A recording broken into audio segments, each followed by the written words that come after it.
Overnight, President Trump back in D.C. from the G7 in France, where he signed the U.S. Memorandum of Understanding, teeing up another 60 days of intense negotiations. Now, the deal includes Iran's pledge to not develop nukes, sanctions relief, and they can immediately start selling oil. They have a fund of $300 billion. It's called Reconstruction. It's a reconstruction fund. It does not appear to address support for terror proxies or a ballistic missile program. Trump making his message to Iran clear, though. We're not putting up money. Only if they're doing things right. If they're doing things right, if people want to invest, they can invest. There'll be 15 to 20 years to rebuild what they have right now. So they have to behave themselves. If they're not behaving, they get hit again. You know, they'll be hit again because we can do it very easily. And they never behave themselves. From us now, joining us now from the Foundation for the Defense of Democracies, Behnam Ben Taleblu, and he joins us. I've talked to you before during this process. We now have 60 days to really iron out the details. What's your greatest concern? Great to be with you, Brian. Yes, 60 days are on the clock to go big or go home, at least in my view. One of the biggest concerns is that the president is really the architect of the maximum pressure sanction strategy, and even this language in the Memorandum of Understanding, as it seems to be framed, risks undermining that. It's not just about the Iranians exporting oil. I'm afraid how they sell this oil, and if there's any mechanism in place to actually prevent this regime from repatriating the money that it would get from oil sales, because, again, no one has done more damage to the Islamic Republic of Iran than President Trump, and it would be a real shame for the president to not catch this and prevent more financing of the same threats that he helped stop. So, Behnam, Reuters is now reporting this morning that Iran has already assured Hezbollah there is going to be a cash influx coming. So that is part of the proxy problem that continues to fuel unrest in the region.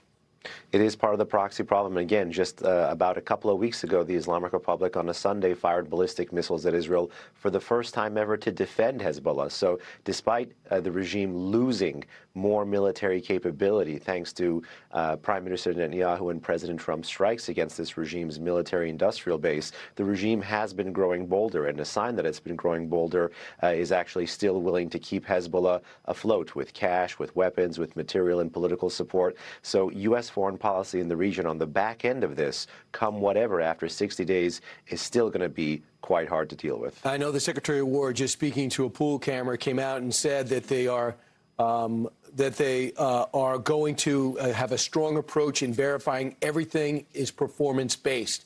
And the president's already shown, and so is the Secretary of War, they just don't talk about action, they take action.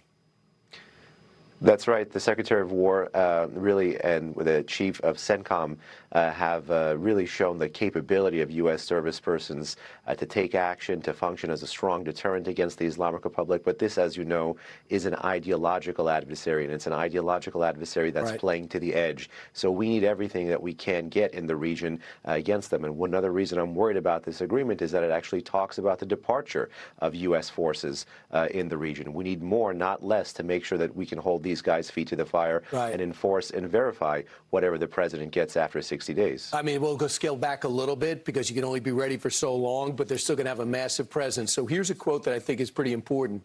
It's in the Wall Street Journal today.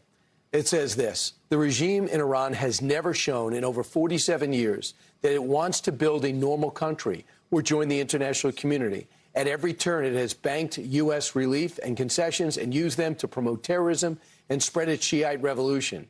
Mr. Vance and the president seem to believe that the lure of gleaming hotels and $300 billion in investment is enough for the regime to abandon its revolutionary cause. It could have had those hotels and prosperity for decades, but it also chose revolution and terror. If Iran really is committed to a new direction, it shouldn't take 60 days to find out. If the regime won't abandon its nuclear program, it prefers revolution. So it says they're supposed to abandon it, but it also says they're going to downblend themselves their uranium. What do you think about those conclusions of the editorial section of the Wall Street Journal?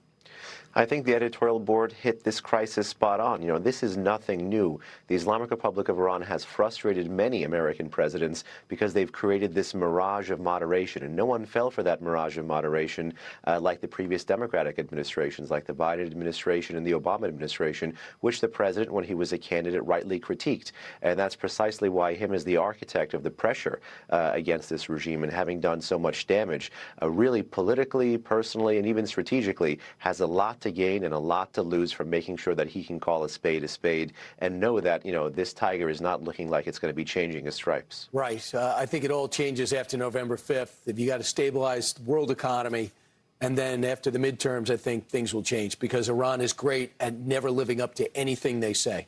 Behnam, thanks so much.